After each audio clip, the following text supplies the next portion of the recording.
¿Cuántos temas, mi querido Andrés? Te necesito 2 horas en el programa, por favor. Qué gusto saludarte. Elecciones en Argentina, las protestas que en Chile se están exacerbando enormemente, el fraude de Bolivia, en fin.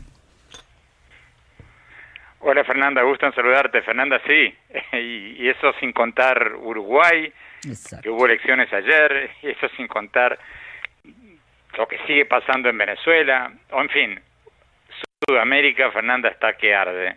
En Argentina, como sabes, ayer ganó el candidato peronista o kirchnerista Alberto Fernández, que ganó al presidente saliente Mauricio Macri por 48 o 40% del voto. Es menos de lo que se esperaba. Las encuestas decían que Fernández ganaría por 20 puntos, terminó ganando por 8 puntos, y no ganó la totalidad del Congreso. El presidente saliente Macri iba a tener una mayoría en la Cámara de Diputados, de manera que sí ganó en primera vuelta, pero no ganó el Congreso ni ganó la capital del país. Fue un triunfo menos arrollador de lo que se pensaba. Y la gran pregunta ahora, Fernanda, es quién va a gobernar. Si va a gobernar el candidato a presidente de la oposición, del kirchnerismo, Alberto Fernández, o la expresidenta Cristina Fernández de Kirchner, porque se dio la situación surrealista de que ella lo nombró a él. O sea, una candidata a vicepresidente que nombra a su candidato a presidente, porque ella genera tanto rechazo en sectores de la población que sola no podía ganar. Ella consideró, y con bastante inteligencia, que ella no iba a ganar la presidencia, y por lo tanto nombró a un correligionario más moderado para que la gente le perdiera miedo a la fórmula y ella poder ser reelecta vicepresidenta. Pero la gran pregunta ahora, Fernanda, es quién va a gobernar, porque anoche, en el acto de victoria, habló la expresidenta y sus correligionarios muchísimo más que el presidente electo. O sea que dio la impresión, y dio un discurso, por cierto, muy beligerante, ella, y su protegido político, el gobernador electo de la provincia de Buenos Aires, Axel Kicillof, monopolizaron el acto de celebración y dieron discursos mucho más largos que los del presidente electo, como si le estuvieran pintando los límites de la cancha. De manera, Fernanda, que el nuevo presidente, el presidente electo de Argentina, no la va a tener fácil, no tiene una buena relación con Estados Unidos, no tiene una buena relación con Brasil, se pelea todos los días con el presidente de Brasil, que es el principal mercado de exportación de Argentina. El mismo día de su elección, Fernández le mandó un mensaje de cumpleaños al expresidente de Brasil, Lula, que está preso por presuntos cargos de corrupción. Es el enemigo político número 1 del actual presidente de Brasil, Bolsonaro. Bolsonaro le replicó en un Twitter que los argentinos hicieron una mala elección, de manera que va a subir al poder bastante aislado. Lo que ha dicho hasta ahora Fernández es que se va a aliar con México, su primer viaje al exterior va a ser México, y eso da indicador, o sea que va a romper con el consenso de más de 50 democracias occidentales, Estados Unidos, España, Alemania, Francia, etcétera, de no reconocer al dictador Nicolás Maduro como presidente de Venezuela, y que va a romper también con la postura de Brasil, Estados Unidos y el gobierno saliente de Argentina de no reconocer el fraude de Evo Morales en Bolivia. Entonces, Fernanda, como te decía, la gran pregunta en Argentina es quién va a gobernar, si él o ella, el presidente electo o la candidata o la vicepresidenta electa y expresidenta del país. Y en Uruguay, Fernanda, fueron a la segunda vuelta, todo parece indicar que va a ganar la derecha o la centro-derecha en la segunda vuelta. El candidato de centro-derecha se llama Luis Lacalle Pou, y todo esto va a producir una serie de nuevas alianzas, un nuevo mapa político en América Latina.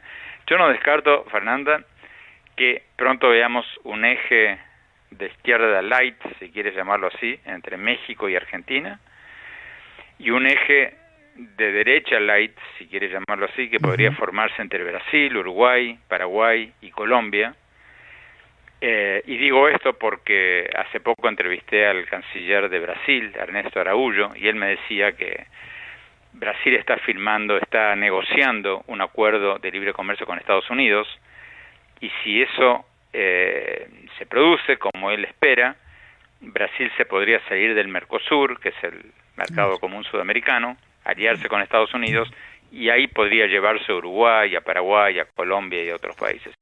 De manera, Fernanda, que todo este tinglado está cambiando muy rápido, hay un nuevo mapa político en toda América Latina y por ahora ese mapa es un verdadero rompecabezas, con piezas aquí y allá. ¿Cómo lo ves?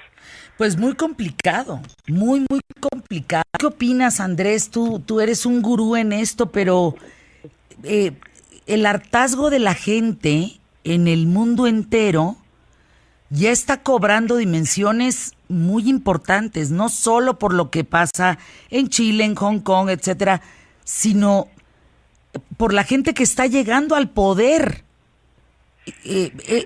Algo está pasando, Andrés, sí, que, Fernanda, que no se está entendiendo, ¿no? El rumbo de Fernanda, lo hemos comentado otras veces cuando hablamos del ruido que hacen las redes sociales y de la posibilidad de manipular la opinión pública que tienen las noticias falsas y quienes las esparcen, ya sea inconscientemente o conscientemente desde Rusia o de donde sea.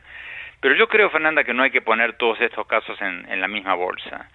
Yo escribí una columna hace pocos días en el Miami Herald hablando del caso de Chile. Y yo creo que yo no pondría el caso de Chile en la misma bolsa con el de las protestas en Ecuador o en Haití, porque la rebelión, la protesta en Chile es una protesta más parecida a la de los chalecos amarillos en Francia o a la de los indignados en España. Es una protesta del primer mundo. Es una protesta de un país que es muy exitoso, que bajó la pobreza del 40% en 1990 al 10% o menos 8% hoy en día. Es el país número 1 en América Latina en prácticamente todos los índices, pero hay una enorme capa social que todavía no ha disfrutado esta tierra prometida que le vienen diciendo que ha llegado, pero que todavía no la han visto. Entonces es una rebelión de una clase media baja que quiere una porción mayor del pastel que ha crecido para todos, pero no tanto como debería para ellos. O sea, muchos chilenos vienen leyendo estas cifras de disminución de pobreza, vienen leyendo estas cifras de que ya están en el primer mundo o en las puertas del primer mundo y dicen, bueno, ¿cómo es que yo no llego a fin de mes? Es una protesta diferente a la de gente de muy pocos recursos en otros países que sale a protestar porque no tiene nada y porque no ve ninguna posibilidad de futuro. Pues lo preocupante, Andrés, como dices, bueno, no hay que meter todo en la misma canasta, son cosas distintas, son provocaciones distintas o consecuencias de asuntos distintos, pero lo que sí es que pues estamos todos bien enojados, ¿no? Entre que son peras o son manzanas. Sí, y yo creo, Fernanda, que la toxicidad de las redes sociales tiene algo que ver con eso, porque cuando nosotros éramos niños y veíamos televisión y había un señor sonriente, o por lo menos no enojado, que nos decía lo que pasaba en el mundo, no estábamos tan enojados. Ahora mucha gente recibe toda su información por Facebook o por Twitter, en muchos casos noticias falsas o noticias sin ninguna legitimidad de medios no creíbles y con mucha toxicidad o con mucho enojo.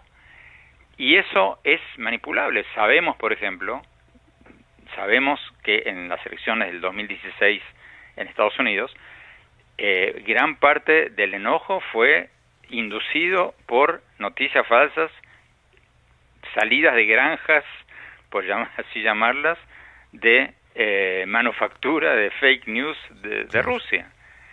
vaya a saber si lo mismo pasa en otros países o vaya a saber si es un fenómeno organizado o espontáneo. Pero lo cierto, Fernanda, cualquier persona que está en Twitter, cualquier persona que está en Facebook entiende lo que estamos hablando. Hay mucha toxicidad, hay mucho enojo, hay mucha agresividad.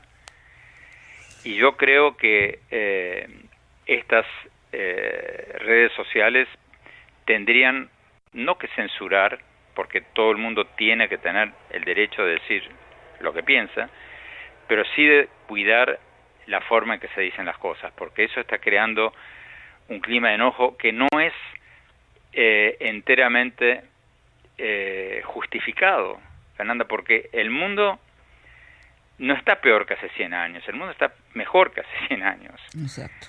Hoy día la gente está viviendo mucho más, estamos viviendo mucho más que nuestros antepasados. El principal problema en Estados Unidos no es el hambre, es la obesidad. La gente, cuando yo era niño en Sudamérica, uno veía niños descalzos, hoy día no se ven niños descalzos.